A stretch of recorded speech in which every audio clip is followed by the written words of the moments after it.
Gentlemen. Good afternoon. Hello. Welcome back from the lunch break, and we start our new session of talks here. It will be now the journey through the history of language learning by Santiago Diossa Muñoz. And again, in this room, if you want to ask questions, please go on slido.com, enter the hashtag Babel. You can already ask now your questions, and then we will go through them in the Q&A. And now the scene is to Santiago. Hi, can you hear me? Okay. Shouted too much last night, so my voice now is not the best. So first of all, thanks for being here. I'm going to talk about something that I feel passionate about. So I've been a teacher for 10 years. So I've been teaching English in Spain, English and German. And I'm very glad you're taking this journey with me through the history of language learning. So let's start. Oops. Okay, so this is something I studied at my master's degree. And it was a whole subject that I'm going to try to speak about only in 35 minutes. So I'm going to try my best. I don't know how it's going to be. But well, the first slide that I wanted to show you is that, teaching languages and learning has always been there. So we have always spoken different languages. And for example, it dates back when teachers were often Greek slaves because upper-class Romans had to learn Greek to prosper in the empire. Of course, it started before, but well, just for you to see that this is not something modern, like learning and teaching languages.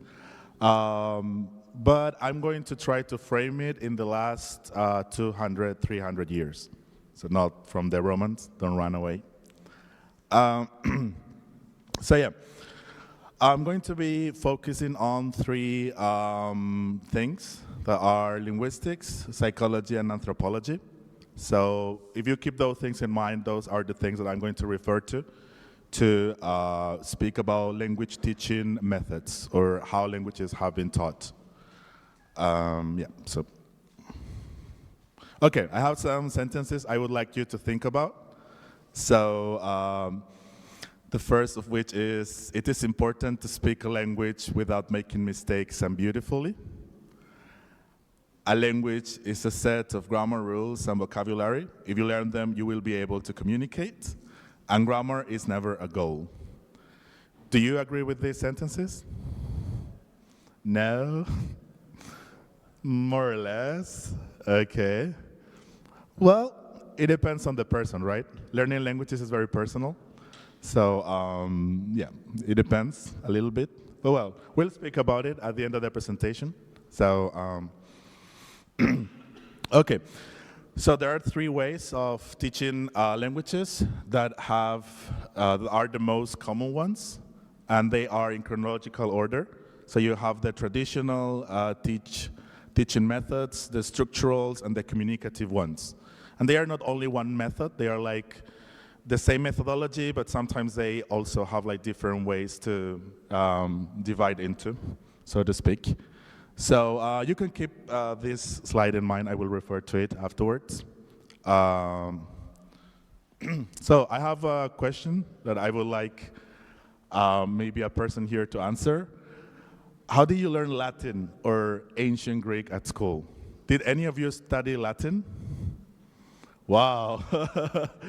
All right. So, for example, I don't know if you can follow me. So can you speak about it, how you learned it, or so type of exercises? Yeah, well, we mostly did translations. That was the goal. And even the final exams were, here's a text, translate that to a suitable German, in this case, version. No, unfortunately. I would have loved, in hindsight. Did you learn how to order a beer in Latin, for example? No, neither. No. What's your name? Till, thank you very much. Yeah. So basically, the way Latin and Greek were taught were like this, by translating. So you use translations, and usually from very known authors, like, I don't know, like the classics. So you didn't learn how to say coffee, but you learn how to say weird vocabulary you might never use, basically. And you learned also by repeating. You didn't use the language in class that you were actually learning. You only used it when you were doing the exercises, basically. Yes? So this is very similar to the traditional methodology. And here, in the previous slide, you can see, for example, a dictionary. And this is weird, because people thought that they could teach languages the same way they taught Greek or Latin. So for example, if you were studying, I don't know, Greek in Spain, you would study Molière instead of talking about what you do in your daily life. So maybe you have a lot of vocabulary that you will never use in your life, basically. And this is kind of the traditional methodology that was used from the 18th century to the first half of the 20th century. So they taught languages like this.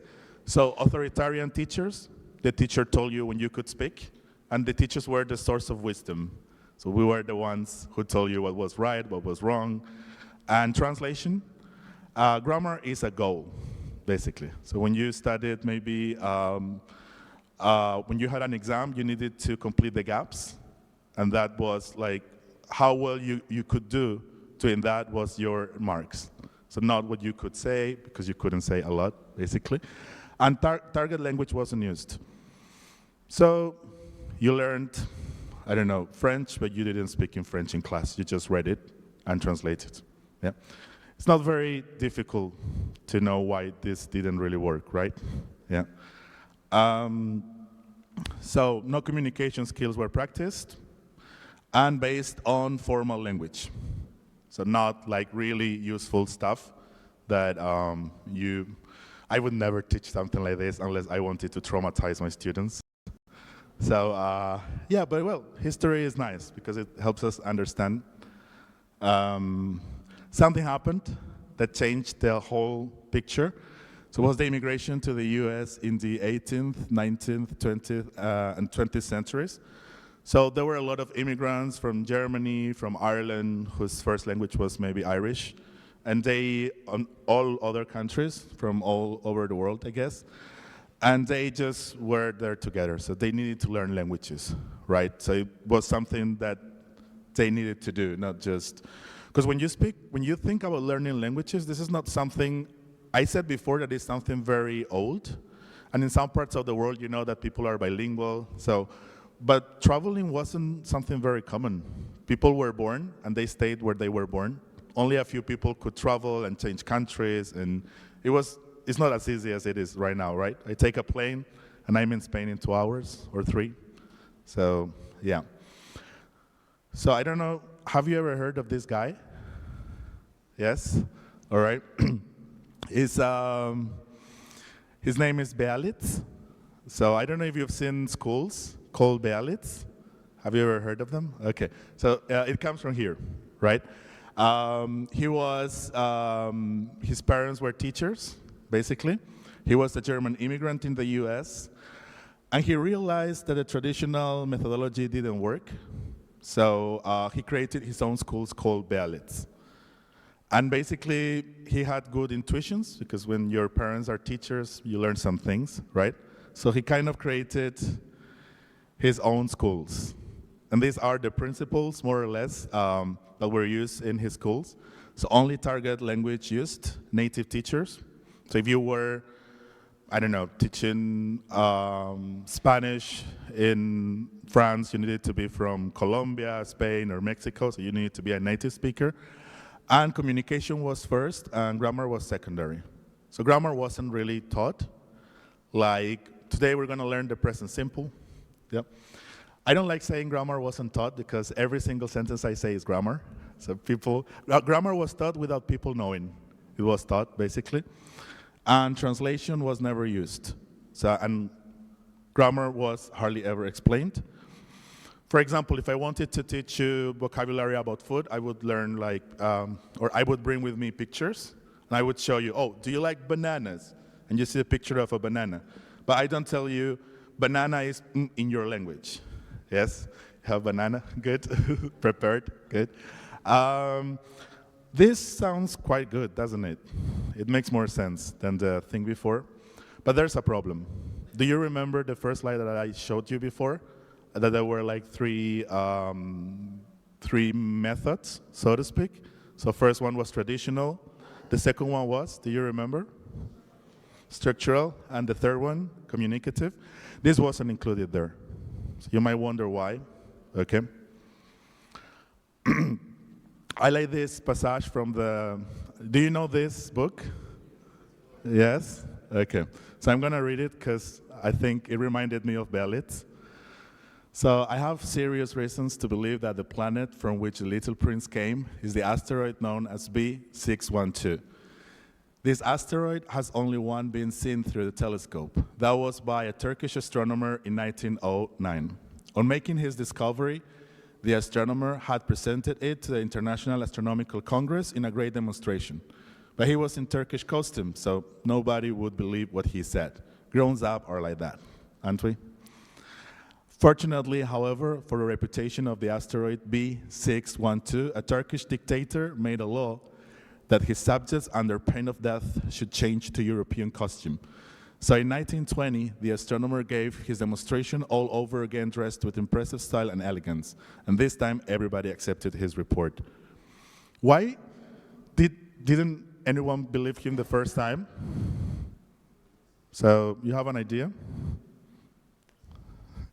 Racism? Yeah, okay. What? Yeah, he was an outsider. Yeah, you nailed it, actually, because that's what I wanted someone to say. So basically, Berlitz wasn't a scientist. He had good intuitions, but you know what happens in science? I wrote my thesis, and the problem when you write something like this is that you cannot say this is true without having evidence, which is pretty frustrating because you know that a cat is a cat, but sometimes you need to research why a cat, can it have 3 legs, or I don't know, weird stuff that I'm thinking about right now, but basically he didn't do any research. He wasn't a scientist, he wasn't a psychologist, he had good intuitions, and his schools kind of worked. So a lot of his schools opened in the US and in Europe. But yeah, he never researched. They kind of worked, but if something works and you don't have evidence, it's difficult to sell sometimes. It was never adopted at schools, like official schools. So you had it in language schools or private places, but not really universities or like government schools. And not very committed teachers. You just needed to be a native. And you had a training of 1 week, but maybe you didn't know your theory, or you didn't like teaching. So if you're a teacher and you don't like teaching, you can traumatize people and have them hate the language. I hated English when I was a child. So for example, James Joyce was an English teacher in Zurich, and he hated teaching. So you can more or less imagine how his lessons were. So terrible, I guess. Yeah. Okay, so we needed something happened. So in 1943, there was like a scientific revolution in the US, and also, this is very important, something called Army Specialized Training Program. And this happened actually because a lot of troops after the World War were sent all over the world from the US, and they need to learn the languages of the countries where they were based, right? So they need to learn Japanese or whichever language it was. And they needed to learn, and they underwent this training, which was really hard, for 6 months, 6 hours a day. But of course, Berlitz wasn't the option. So what was the option? Okay. Something more scientific, right? So we come to Skinner, who was a psychologist, and he spoke about something called behaviorism, right? And behaviorism is more complicated than this, but it's basically that human beings learn by imitating and repeating habits that are reinforced or discouraged. So basically, they did a lot of experiments with rats, and well, I'm studying also psychology, that's why I know it so well. But basically, they thought they could train humans like rats. So you can train rats to do certain things if they repeat a lot of times the same thing, and if you give them something, right? So we come to the structural way of teaching, we have these three things that I think are the most important ones. Drilling exercises, just repeating a lot. People respond to stimuli, so you need to expose them to the language. So basically, for example, if you wanted to learn a structure, you would say, for example, I would like to have some, and I would like to have some coffee, I would like to have some tea, I would like to have some milk. So you would change milk, coffee, but you would keep the same structure and repeat it many times. So this is, you drill people, right?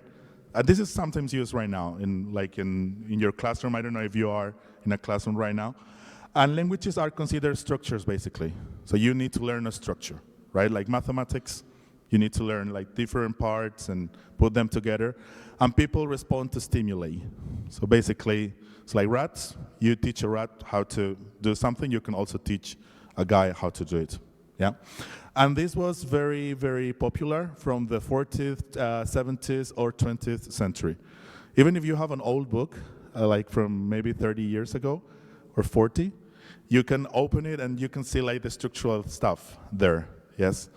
So, okay, so yeah, this is like, I wanted to repeat these slides so that you see that I'm in the second one.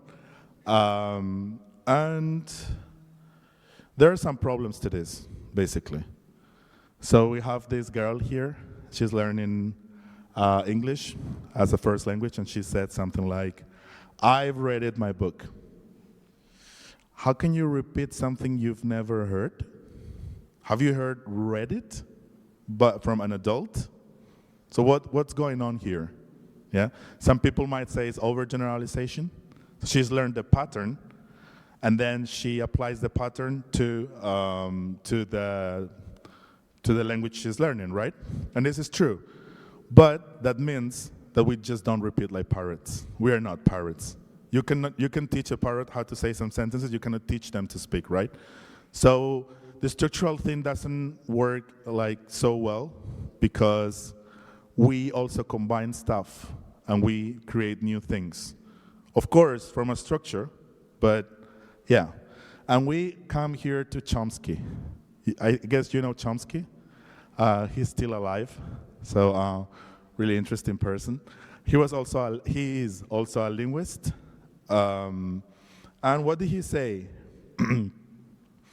So, oh, wait a second. I had a video here. I don't know if it's...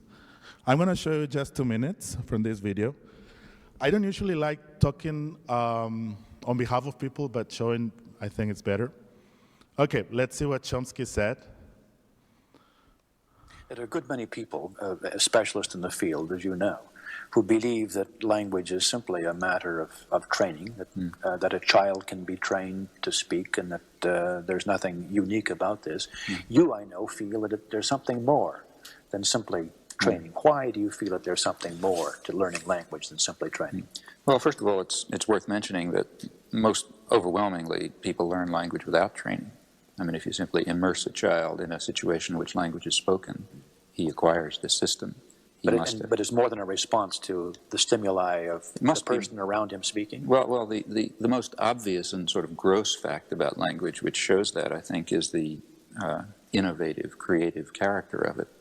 I mean, every child is capable of understanding and producing very complex structures which have no simple relationship, no point-by-point relationship, no relationship on the basis of analogy, let's say, to the experience that he's presented. The generative, creative structures of language. Just that you can, as we're talking, we say new things, which we may not have said before. We hear new things. I mean, language is, as we talk, there's very little repetition in what we say? Well, if you really were to see how little repetition there is, you can, let's say, take a book or a newspaper or a library, for that matter, and for repetitions of phrases or sentences and so on. They occur, but rarely so. I mean, there are particular subparts of language. Well, I think I don't know if the sound is good enough, but basically what he said is that there is something inside our brains he called, I think, general grammar dispositive or something like that, or something you had in your brain that is human. So if you're not a human being, you can, I don't know, raise a chimpanzee, they will never. So there must be something in our brain that helps us learn, but we just not repeat all the time. And if you look for this conference somewhere else in the world, people might talk about the same thing, but they are not going to say the same words. You see? You will never find the same book twice, like 100 pages, word after word, just by repetition, right? So the structural thing cannot explain these things, yes? So sometimes, yes, we learn by repeating. It's true, right? But we don't just repeat. We question what we see, and that's why we have a brain. So, sorry. I think I need to go back to the presentation. Let me check. Okay.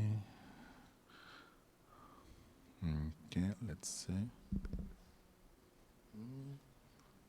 Okay, and then we get almost to the last part of the presentation. So I'm going to talk about anthropologists. They were also very important for the communicative, so to get to the communicative theories that we use right now. Like in most universities in the world and schools, this is to teach as teachers, right? And these people went to tribes, right? They were not really language teachers, right? They were just people who were investigating how life was in a tribe, and they realized some things. So for example, language itself isn't the only important thing, but also how to say things, who says them, when and why. So you could learn coffee, you could learn the present. Maybe you go to a cafe and you just get stuck and you cannot say that you want to have a coffee. Has it ever happened to you? You have all the pieces and you cannot put them together when it comes to a crunch. So yeah, this happens a lot. So language is not just about structures and repetition. You also need to know when to use it and how, yeah? And language is a complex tool in which culture is conveyed and transmitted. It is just a tool. So if you want to repair something, you use a tool, right? If you want to communicate, if you want to have your chicken the way you want it, you need to use language as a tool to get whatever you want. Or if you're a vegetarian, something without meat.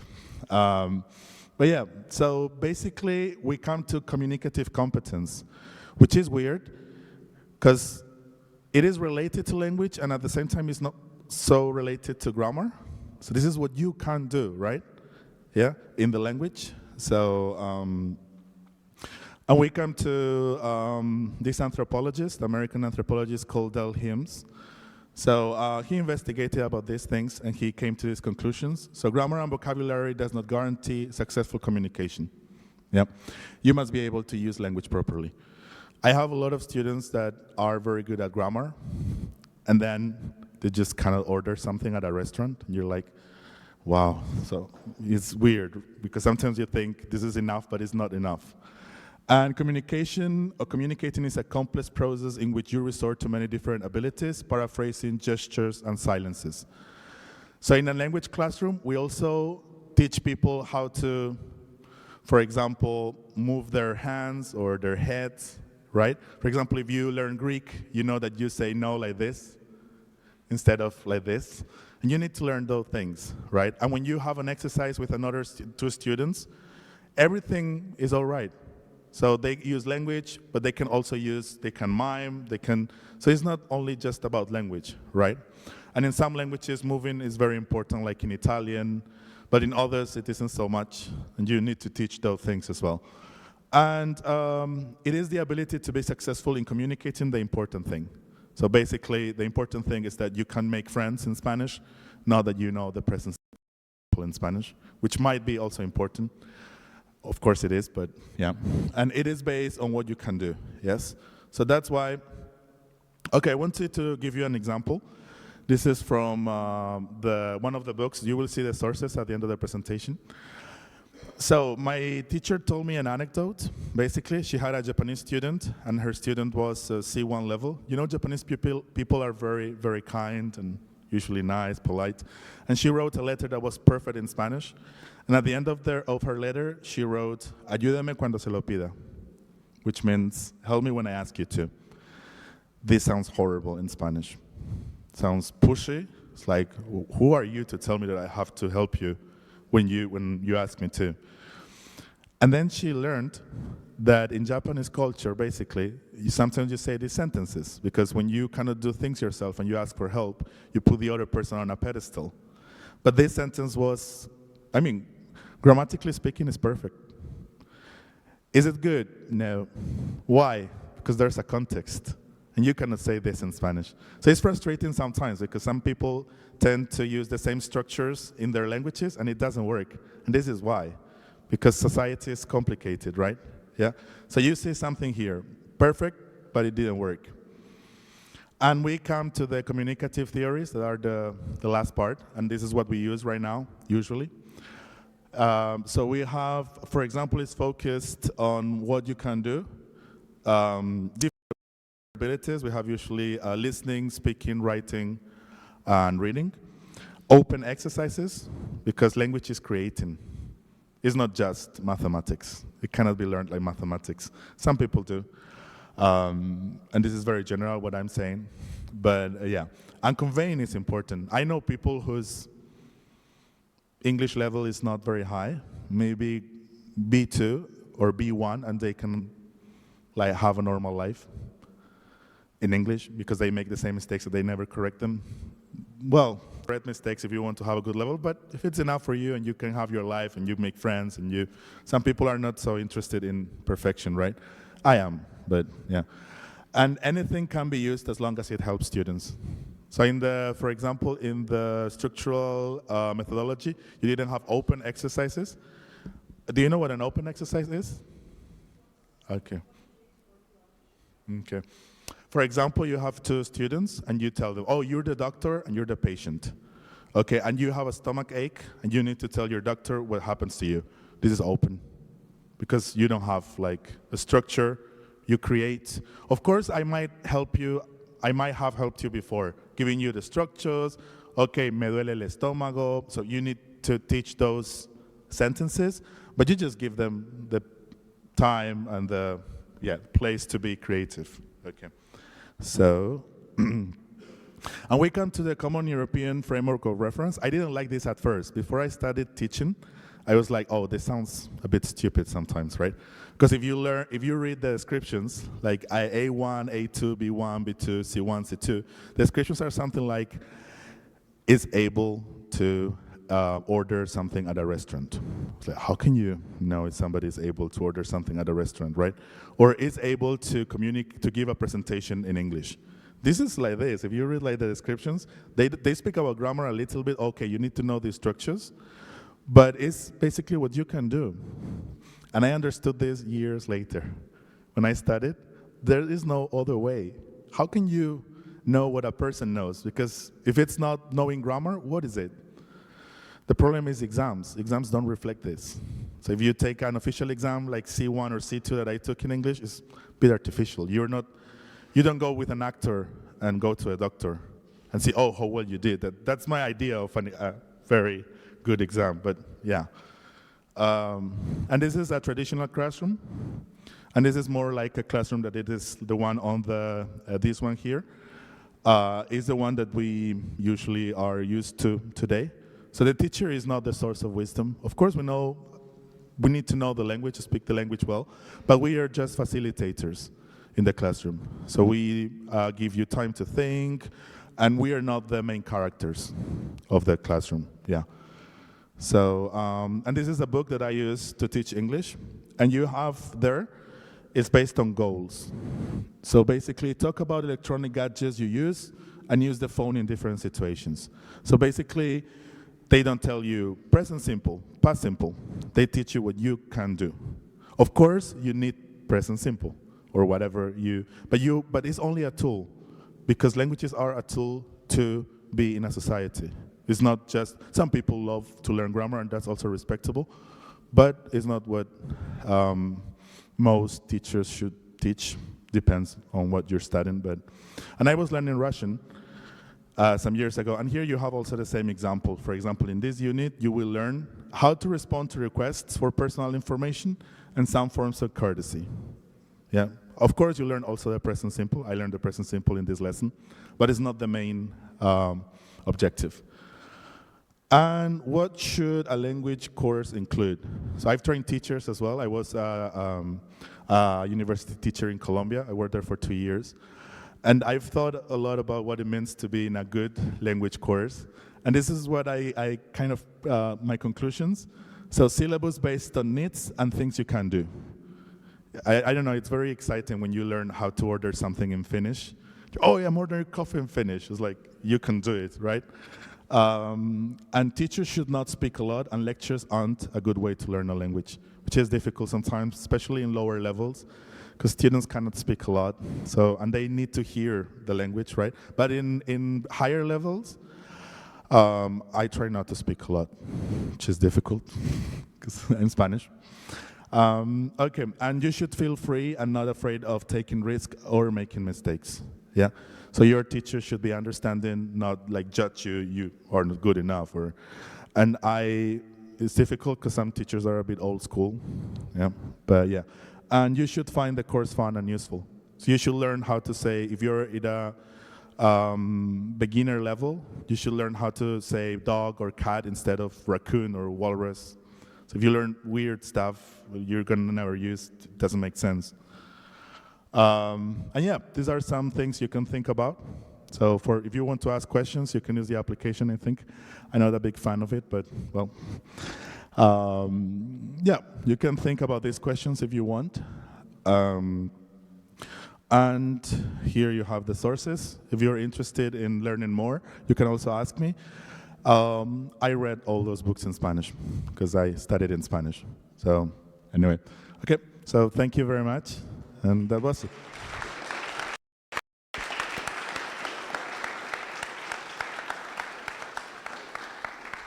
So,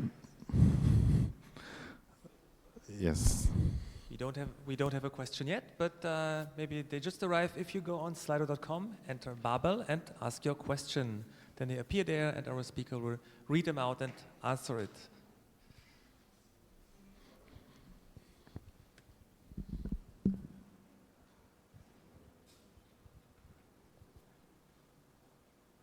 Otherwise you can add something maybe, some last. What do you say, sir? Otherwise you maybe add something to your talk. Yeah. Does anyone want to ask a question like we have always done? Oh, okay. What's next for language teaching? I think there are a lot of technologies that are being developed right now. So I'm not sure, but I guess like applications and yeah. I have some difficulties teaching very young people because they have a very short attention span. But I'm not sure about this question. So I guess a lot of stuff, yeah. So next one, does the open communicative method work with a bunch of disinterested teenagers at school? Yes, it does. I have not very motivated people sometimes. But I just tell them that I'm not the language myself, because they get bored with me. I'm 34, I'm not their age. I tell them learning English is just going to the beach and flirting with a boy or girl you like, or partying, and they are like, oh. So yeah, I don't know, you need to make it fun and useful for them, so that they see that English is not just in the classroom, but is a world of freedom and possibilities, I guess. What do you think of those many online teachers, each of which say they found the perfect method to learn a language? Should I say that? Should I tell the truth? I don't believe in the perfect method. I think every person has their own way, usually. So, I don't know, I guess it depends on them and how honest they are. I have the impression some people want to sell a lot of stuff. I'm not sure if that stuff really works, but yeah. So what did multilingual countries do, for example, in the 19th century, Austria? It was necessary to know several languages to get some jobs. I don't know this exactly, but in those countries, people were just bilingual, I think, but naturally. And some countries like, for example, I don't know, India, or where people speak like several languages, they don't really know how to learn languages because they just grow up with them. So, but I'm not sure about this question about the 19th century exactly. Yeah. Will gamification, i.e. the utilization of game design elements in non-game contexts, have a prominent role in the language learning future? I guess so, because teenagers are very used to this type of stuff. So everything that works. So if a teenager gets motivated by playing video games, why not use them? So, yeah. What do you think about the army method? Don't you think it could be used for civil purposes? Great presentation, by the way. Thank you. I kind of like the army method, but I'm a language geek, and not everyone is like me. We are just weird for a lot of people. I mean, when I am stressed, I do Greek grammar before I go to sleep. People are not like this usually. So I try not to torture them with what I like, yeah. But it could work for some people, yeah. Maybe if you combine it with, and what the communicative method said is not that we have to just not use these things. They say that you can use whatever that really works. And if people like it and be a bit understanding of, because if I am teaching people who are older than 40 in Spain, English, for example, this whole communicative thing sometimes is a bit intimidating because they want structure and they were taught like it, and I try to adapt to them. So I give them structure, but at the same time also freedom, which is difficult at times. You cannot adapt to everyone, can you? So yeah. What do you think about language coaching compared to traditional language teaching? I don't know a lot about, I don't even know if I'm a coach or I just help people learn languages. But I don't really know what the difference is between a teacher and a coach. I guess they tell you how to do. I don't know, really. Sorry. So what do you think about, oh, sorry, it's the second one. Do you think people should learn more slang while learning a language? And if yes, at what level? I think people should learn the language that is really spoken. And this is a problem I have with books, English books. They are like this. Okay, now we go to the cafeteria and you have to order a coffee. Nobody speaks like this. It's like people are hard to understand generally because they cannot simplify. So when I teach, for example, I try to use real stuff, even if it's frustrating at first, because people just, but this is the way people speak, and life is tough. And they need to get out there and get to an American maybe city where nobody speaks Spanish, and they just need to do something. So I try to prepare them for real life. So yeah, I use a lot of slang. And if I don't use it myself, I try to have them like at least so they kind of hear it, yeah? Okay, do you think that some cultures, the traditional top-down approach is still relevant? Some Confucian cultures are less communicative? Yes. I taught in Nepal.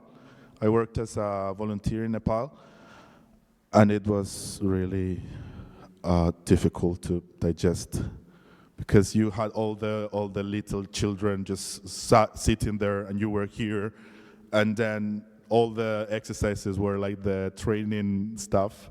So I just tried to smile, and teachers were also very authoritarian.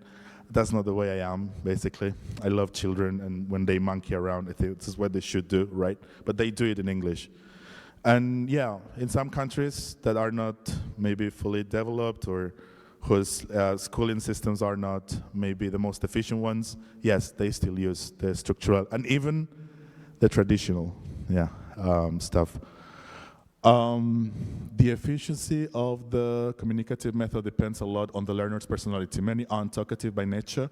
How can teaching be adjusted to benefit everyone? Oh, this is true, yeah. So in some cultures, people don't speak a lot, right? Or just generally like this. I just try to respect everyone. But even in those cultures where people don't speak a lot, they need to do stuff, right? So they need to order coffee, I just try to see if they feel awkward. And if they do, I don't know, try to encourage them. But it's not easy to adapt to everyone. So, yeah. Yeah?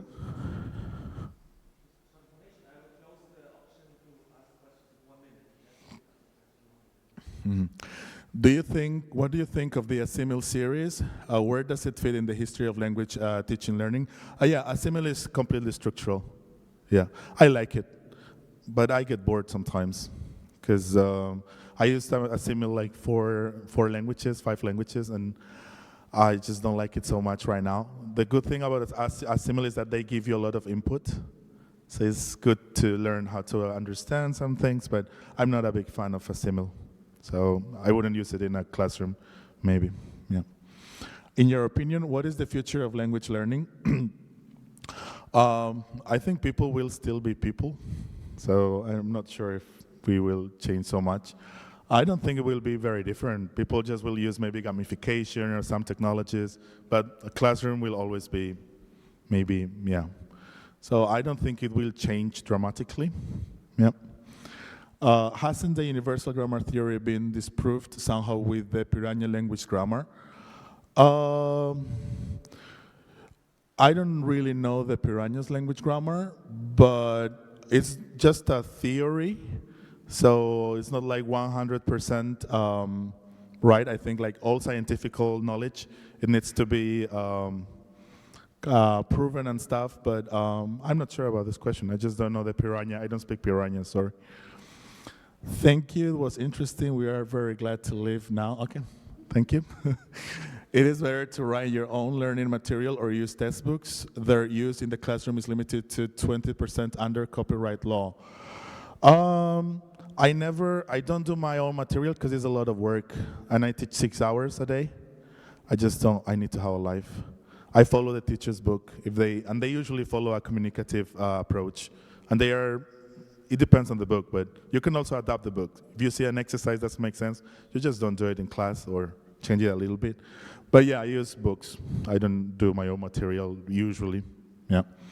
What do you think about European standard? How efficient do you think it is to describe someone's language abilities? I think it kind of works, but it's difficult because sometimes the things they say are blurry.